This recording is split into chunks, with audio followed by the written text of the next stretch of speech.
Sir, पहली बात तो यह है कि सरकारें मिडिल क्लास को एक आत्मा रहित कंकाल समझती हैं जिसकी हड्डियों पे चढ़ के $5 ट्रिलियन इकोनॉमी बनाना चाहती हैं। सर, इस देश का मिडिल क्लास कमर तोड़ मेहनत करता है, लेकिन इस मेहनत के बावजूद मिडिल क्लास गरीब हो रहा है, अमीर नहीं हो रहा। गरीबों के लिए तो अक्सर सब्सिडीज और स्कीम्स लाई जाती हैं जो कि लानी भी चाहिए।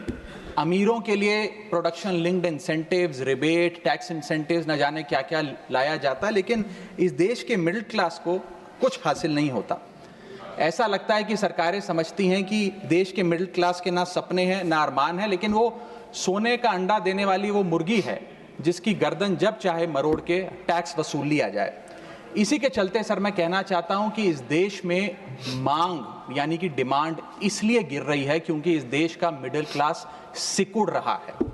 तमाम आंकड़े एफएमसीजी सेक्टर से लेके गाड़ी बेचने वाले कंपनियों की सेल्स के आप उठाकर देखेंगे तो वो आपको यही बताएंगे कि इस देश का मिडिल क्लास खर्च नहीं कर रहा, और खर्च इसलिए नहीं कर रहा क्योंकि उसकी जेब में आमदनी ही नहीं है। मिडिल क्लास खाली सेंसस के लिए नहीं है सर, उसके भी अपने अरमान हैं, उसके अपने सपने हैं। 1989 में यूनाइटेड स्टेट्स ऑफ अमेरिका में एक पिक्चर बनी थी जिसका नाम था Honey I shrunk the kids.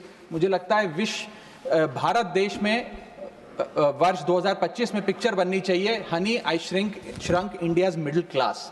Sir, मैं आपको साफ तौर पे बताना चाहता हूं कि मिडिल क्लास टैक्स उससे वसूला जाता है जैसे उससे किसी अधिकार से हम टैक्स ले रहे हैं और सुविधा उसको एहसान मुताबिक दी जाती है। सर, नेस्ले इंडिया के अभी आंकड़े आए जो इस देश की सबसे बड़ी एफएमसीजी कंपनियों में आता है।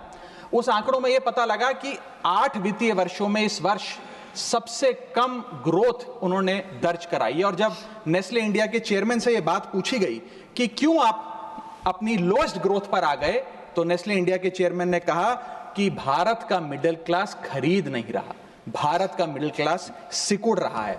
मैं महंगी गाड़ी और महंगे मकानों की बात नहीं कर रहा सर, लेकिन सस्ती गाड़ी और सस्ते मकान जो मिडिल क्लास खरीदता है उनकी डिमांड घटती जा रही है, उसकी प्रोडक्शन घटती जा रही है, जिसका सीधा इंपैक्ट हमारी इकोनॉमी पर है। काफी चर्चा हुई सर सरकार द्वारा कि हम मिडिल क्लास के लिए 12 लाख की टैक्स रियायत लेकर आए। मैं सर बतौर चार्टर्ड अकाउंटेंट ये बताना चाहता हूं कि ना ही ये टैक्स एग्जेम्पशन है, ना ही ये टैक्स डिडक्शन है, ये एकमात्र टैक्स रिबेट है। इस रिबेट का स्वागत हम सब करते हैं, हम सबको खुशी हुई, लेकिन मैं आपको इन तीनों में फर्क बताना चाहता हूं और ये दिखाना चाहता हूं कि कैसे चोर दरवाजे से इंडियन मिडिल क्लास से अभी भी इनकम टैक्स वसूला जा रहा है। पहली चीज सर, ये इनकम टैक्स एग्जेम्पशन नहीं है। एग्जेम्पशन होता है जैसे एक सोर्स ऑफ इनकम पर इनकम टैक्स लगे ही ना, जैसे कि इस देश में एग्रीकल्चरल इनकम, खेती बाड़ी से जो कमाई होती है उस पर कोई इनकम टैक्स नहीं लगता। ये वो नहीं है। ये टैक्स डिडक्शन भी नहीं है। टैक्स डिडक्शन होता है कि फर्ज करिए आपने साल में 15 लाख रुपए कमाए, इनकम टैक्स डिडक्शन आपको 12 लाख रुपए की मिली, तो 15 घटा 12 3 लाख पर आपको इनकम टैक्स देना पड़ेगा। ये टैक्स डिडक्शन भी नहीं है, ये टैक्स रिबेट है। यानी कि 12 लाख तक अगर आपने पैसा कमाया साल में तो आपको इनकम टैक्स नहीं देना, लेकिन जैसे ही 12 लाख से ज्यादा, फर्ज करिए आपने 12 लाख 1,000 रुपए कमाया, तो पूरे 12 लाख 1,000 पे आपके स्लैब अनुसार आपसे इनकम टैक्स वसूला जाएगा। और दूसरी चीज, कैपिटल गेन्स पे, यानी कि अगर आप अपने कोई मकान बेचते हैं, सोना बेचते हैं, इक्विटीज बेचते हैं, शेयर्स बेचते हैं, उस पर जो कैपिटल गेन पे, मुनाफे पे लगता है टैक्स, वो इस 12 लाख की सीमा में नहीं आएगा, उस पे आपको अतिरिक्त टैक्स देना पड़ेगा। सर, लेकिन इस 12 लाख की रियायत से कितने लोगों को भारत देश में फायदा हुआ, यह भी समझने की आवश्यकता है। हम 140 करोड़ की आबादी वाले देश में रहते हैं, जिसमें मात्र 8 करोड़ लोग इनकम टैक्स की रिटर्न भरते हैं, और इन 8 करोड़ लोगों में से मात्र 3 करोड़ लोग इनकम टैक्स भी भरते हैं। यानी कि 8 करोड़ लोग इनकम टैक्स की रिटर्न भरते हैं, 5 करोड़ लोग जीरो इनकम दिखा के अपनी इनकम टैक्स की रिटर्न भरते हैं, जीरो टैक्सेबल इनकम, और उनसे कोई इनकम टैक्स नहीं वसूलती। लेकिन जो बाकी 3 करोड़ बचे, मात्र वो ही इनकम टैक्स भरते हैं। तो किन लोगों का फायदा हो रहा है, ये भी समझने की आवश्यकता है। और इसका मुकाबला आप करिए सर, सीएमआई का डेटा बताता है कि इस देश में कंजम्पशन के आधार पे 43 करोड़ इंडियन, 43 करोड़ भारतीय भारत की मिडिल क्लास में आते हैं। 43 करोड़ में से मात्र 2 से 3 करोड़ लोगों को ही इसका फायदा होने जा रहा है। उसका हम स्वागत करते हैं, लेकिन बाकियों के लिए क्या? वित्त मंत्री जी ने यह फैसला जब सुनाया तो कहा कि इससे भारत की कंजम्पशन बढ़ेगी, खपत बढ़ेगी और इकोनॉमी का चक्का, इकोनॉमी का पहिया चलने लग जाएगा।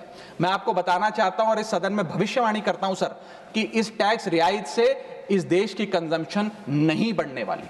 अगर आप वास्तव में इस देश की खपत यानी कि कंजम्पशन बढ़ाना चाहते हैं तो आपको इनकम टैक्स के साथ साथ जीएसटी नाम का टैक्स कम करना पड़ेगा, क्योंकि जीएसटी वो टैक्स है जो इस देश का अमीर से अमीर आदमी और गरीब से गरीब आदमी भी देता है। जब गरीब आदमी अपने घर में चूल्हा जलाने के लिए माचिस खरीदता है तो उस पर भी जीएसटी देता है, और अमीर आदमी जब सफर करने के लिए मर्सिडीज और बीएमडब्ल्यू खरीदता है उस पर भी जीएसटी देता है।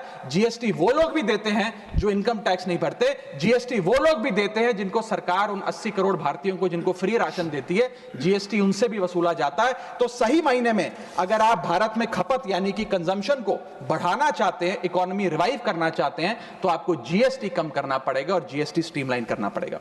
सर, मिडिल क्लास इस देश का सबसे देशभक्त क्लास है जो सबसे ज्यादा टैक्स देता है। और सर, जब नौकरी से लौटता हुआ साधारण पैंट शर्ट पहने मिडिल क्लास का आदमी मेट्रो की लाइन में खड़ा होता है तो उसे यह चिंता नहीं होती कि घर जाकर कौन सी पिक्चर देखूंगा या कौन सा पकवान खाऊंगा। उसे यह चिंता होती है कि मैं अगले हफ्ते अपने बच्चों की फीस कैसे भरूंगा, बाबूजी का ऑपरेशन कैसे कराऊंगा, या बड़े साल नौकरी कर ली अब एक स्कूटी खरीद लेता हूं, लेकिन जब बाजार जाता है तो पता लगता है वो स्कूटी जो 4 लाख की जो 40,000 की मिलती थी वो अब 1 लाख रुपए की मिलने लगी, या वो ऑल्टो गाड़ी जो 3-3.5 लाख की मिलती थी अब 10 लाख रुपए की मिलने लगी। ये सच्चाई है सर, और इसलिए है क्योंकि सर सैलरी बढ़ती नहीं, बचत होती नहीं, सिर्फ और सिर्फ महंगाई बढ़ती है।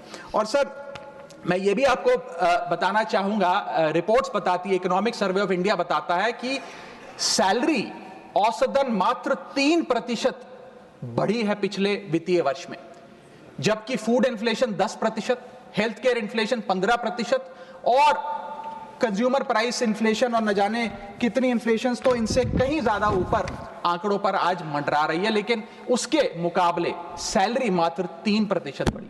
सर, देश का मिडिल क्लास एक बहुत बड़े डेट ट्रैप में भी फंसने जा रहा है।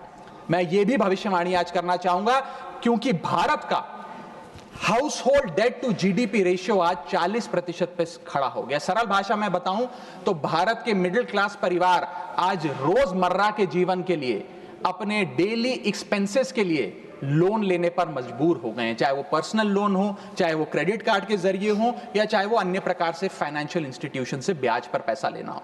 यानी कि जो सैलरी 1 तारीख को आती है वो पहले ही आपके रोजमर्रा के जीवन में जो आपने खर्चा करने के लिए ब्याज पर पैसा लिया हुआ है उसके भुगतान में लग जाती है, और इंडिया का मिडिल क्लास एक डेट ट्रैप में फंसता जा रहा है। ये लोन कोई मकान बनाने के लिए या दफ्तर खरीदने के लिए या एसेट क्रिएशन के लिए नहीं है, ये day to day expenses meet करने के लिए, जो भारत के मिडिल क्लास को एक डेट ट्रैप में खड़ा करता जा रहा है।